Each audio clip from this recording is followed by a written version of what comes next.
दोस्तों साल 1600 में कुछ मर्चेंट्स मिलकर एक कंपनी का बुनियाद रखते हैं जिसको ईस्ट इंडिया कंपनी के नाम से जाना जाता था। वो पहले अपनी कंपनी का सेटअप इंडोनेशिया में करने की कोशिश करते हैं। वो चले जाते हैं इंडोनेशिया और वहाँ अपनी कंपनी का सेटअप करना चाहते हैं, लेकिन इनकी कंपनी जो होती है वो सिर्फ स्पाइसीज का ट्रेड करने के लिए बनाई गई होती है। तो जब वो इंडोनेशिया जाते हैं तो दूसरी बहुत सारी कंपनीज वहाँ मौजूद होती हैं, इसलिए इंडोनेशिया से वो जो फ्लॉप हो जाती है कंपनी, उनकी नाकाम हो जाते हैं। इसलिए वो गिलों पर नज़र डालते हैं कि हमें एक कहाँ कंपनी खोलनी चाहिए। तो इंडिया ही उन लोगों को एक ऐसा कंट्री, एक ऐसा देश नज़र आता है जिसमें वो अपनी कंपनी खोल सकते हैं।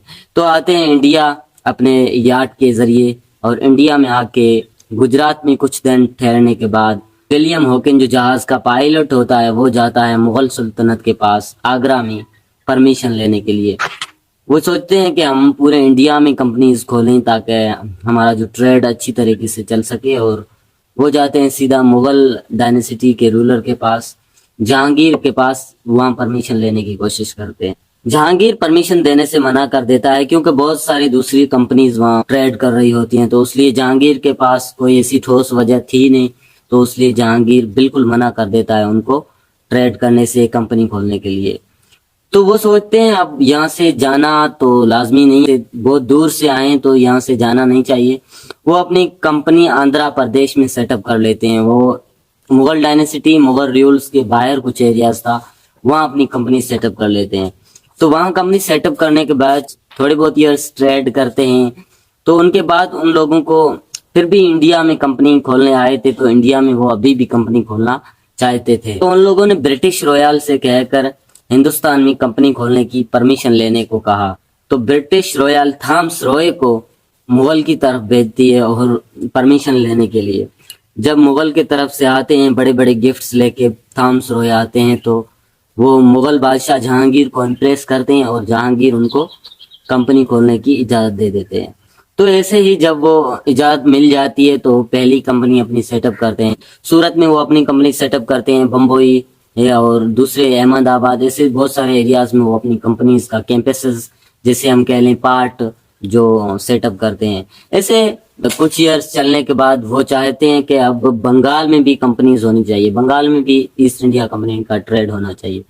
तो वो चाहते हैं कि बंगाल में भी हमारी कंपनी हो, तो इसलिए जो ईस्ट इंडिया कंपनी होती है उसका चीफ होता है, वो बंगाल के गवर्नर शाइस्ता खान के पास जाता है और फ्रेंडशिप का हाथ बढ़ाता है, लेकिन शाइस्ता खान उनको एब्सोल्युटली नॉट कह देते हैं। तो वो आता है वापस औरंगजेब के पास, और उस वक्त में औरंगजेब उनको जब परमिशन लेने जाते हैं तो औरंगजेब कहता है बहुत सारी फैक्ट्रीज इनकी जो हिंदुस्तान में चल रही हैं, अब ये भी चाहते हैं कि बंगाल में भी इनकी कंपनीज होनी चाहिए।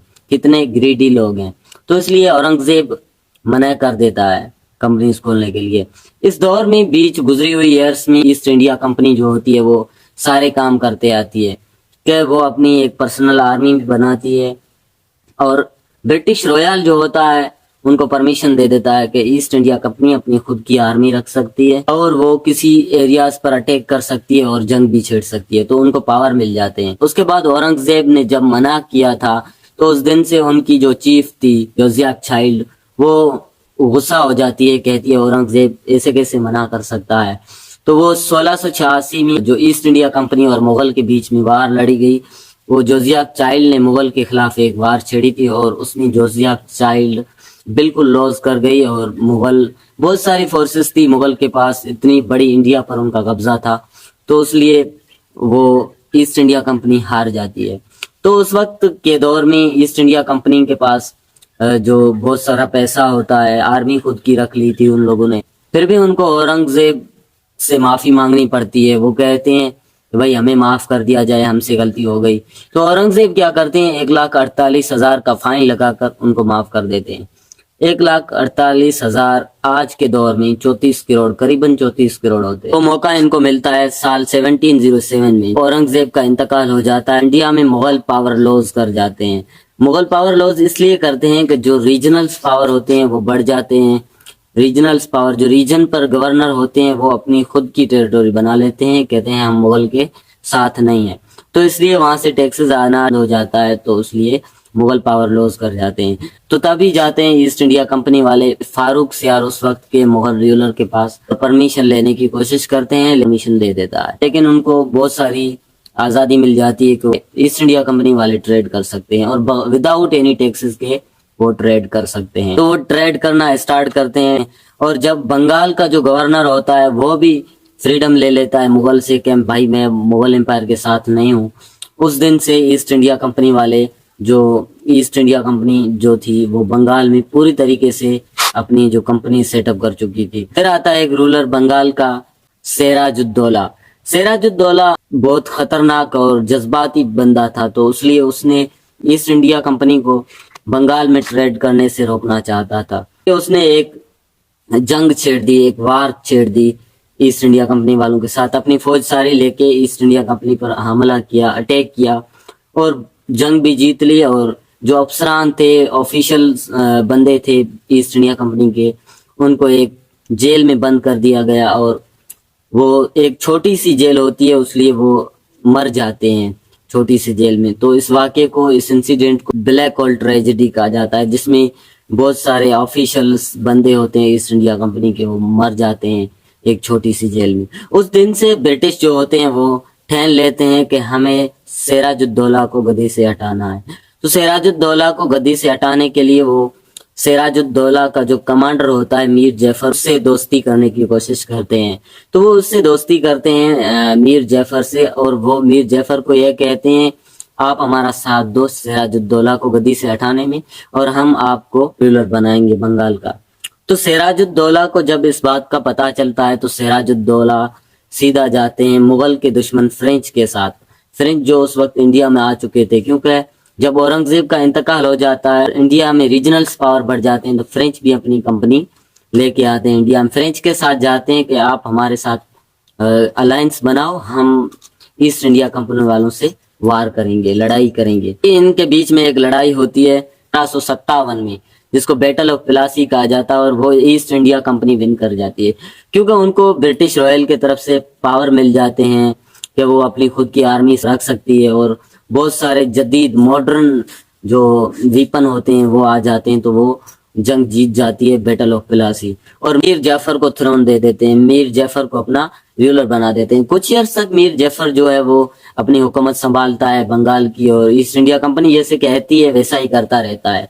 लेकिन बाद में ईस्ट इंडिया कंपनी और मीर जाफर के बीच में डिसएग्रीमेंट बढ़ जाती है। तो मीर जाफर, उनका जो कहना होता है, वो जो कहते हैं ऐसे करता नहीं है, तो मीर जाफर को हटाकर मीर कासिम को गद्दी पर लाते हैं। मीर कासिम भी बहुत ईयर्स तक चलता है, और बाद में मीर कासिम जो होता है ईस्ट इंडिया कंपनी से लड़ाई कर लेता है, और लड़ाई में ईस्ट इंडिया कंपनी विन कर जाती है, क्योंकि उनके पास मॉडर्न वीपन्स होते हैं और बहुत पावरफुल हो चुकी थी उस टाइम तक।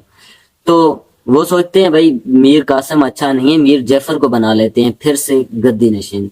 तो गद्दी पर आ जाता है मीर जाफर, और मीर कासिम जाता है मुगल के पास और मुगल को कहता है ईस्ट इंडिया कंपनी को लूज करने के लिए हमको अपनी अलायंस बनानी पड़ेगी। तो ऐसे ही है, अपनी अलायंस बनाते हैं मीर कासिम और मुगल अलायंस बनाते हैं, और इनके बीच में बैटल ऑफ बक्सर लड़ी जाती है। ईस्ट इंडिया कंपनी और मुगल कासिम के बीच में एक लड़ाई लड़ी जाती है, battle of Buxar. Battle of Buxar में ईस्ट इंडिया कंपनी वाले विन कर जाते हैं, जीत जाते हैं, और मुगल लॉस कर जाते हैं। उस दिन तक जो ईस्ट इंडिया कंपनी वाले बहुत पावरफुल हो जाते हैं, 70% एरिया हिंदुस्तान का ईस्ट इंडिया कंपनी के रूल्स के अंदर आ जाता है। तो उस दिन से बाकी का जो एरियाज होता है, रीजन्स होते हैं, वो कैसे कवर करते हैं, उसके लिए ये अलायंस बनाते हैं। पहली अलायंस ये बनाते हैं सब्सिडरी अलायंस। उस सब्सिडरी अलायंस के कुछ अनुसार ऐसे होते हैं कि सब्सिडरी अलायंस में वो चाहते हैं कि आर्मी हमारी है, ईस्ट इंडिया कंपनी वाले दूसरे रूलर्स होते हैं, रीजनल्स रूलर, उनको कहते हैं कि आर्मी हमारी है, बस आप पैसे देते जाओ, हमें टैक्सेस पे करते जाओ, आर्मी हमारी होगी, आपसे जो जंग करेगा उससे हम लड़ेंगे। तो ऐसे ही उन रीजनल्स जो रूलर होते हैं उनके हिसाब से उनकी आर्मी बच रही है, वो पैसे थोड़े दे रहे हैं, और उनके जो जानी नुकसान भी नहीं होंगे, आर्मी भी नहीं होगी।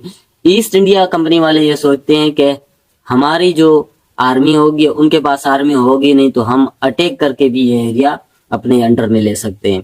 پہلی یہ ان کی جو ٹیکنیک ہوتی ہے ایریاز کور کرنے کی، اور دوسری یہ ٹیکنیک ہوتی ہے کہ وہ سیدھا جا کے ملٹری فورس اٹیک کر کے ایریاز کو کور میں اپنے انڈر میں لے لیتے تھے۔ اور تیسری ٹیکنیک کی بات کریں تو وہ تھی ڈاکٹرین آف لیب۔ جب کسی بھی ریجنز میں کوئی رولر اپنی ڈائنیسٹی چلا رہا ہے تو اگر اس کا انتقال ہو جاتا ہے، تو اگر اس کی ڈیتھ ہو جاتی ہے تو وہ ایریا، وہ ریجن سیدھی ڈائریکٹلی ایسٹ انڈیا کمپنی کے انڈر میں آ جائے گی۔ سال 1800 تک صرف ایک ہی پاور انڈیا میں بچتا ہے، وہ ہوتا ہے مراٹھاز، اور مراٹھاز اور برٹش کے درمیان ایک جنگ لڑی جاتی ہے۔ 1858 تک ایسٹ انڈیا کمپنی پورے ہندوستان کو اپنے انڈر میں لے لیتی ہے، اور 1858 کے بعد ایسٹ انڈیا کمپنی کا رولز ختم ہوتا ہے اور برٹش خود آتے ہیں، اور 1874 میں 1875 میں ایسٹ انڈیا کمپنی کو ڈیزولو کیا جاتا ہے اور برٹش راج کی شروعات ہوتی ہے۔ تو گائز، آپ نے میرا پہلا ویڈیو مغل ڈائنیسٹی کے بارے میں نہیں دیکھا ہے تو آپ لنک ڈسکرپشن میں دیکھ سکتے ہیں، اور اگر آپ کو یہ ویڈیو اچھا لگا، انفارمیٹیو، ایجوکیٹیو لگا تو لائک کیجئے، سبسکرائب کیجئے اور دوستوں کے ساتھ شیئر کیجئے۔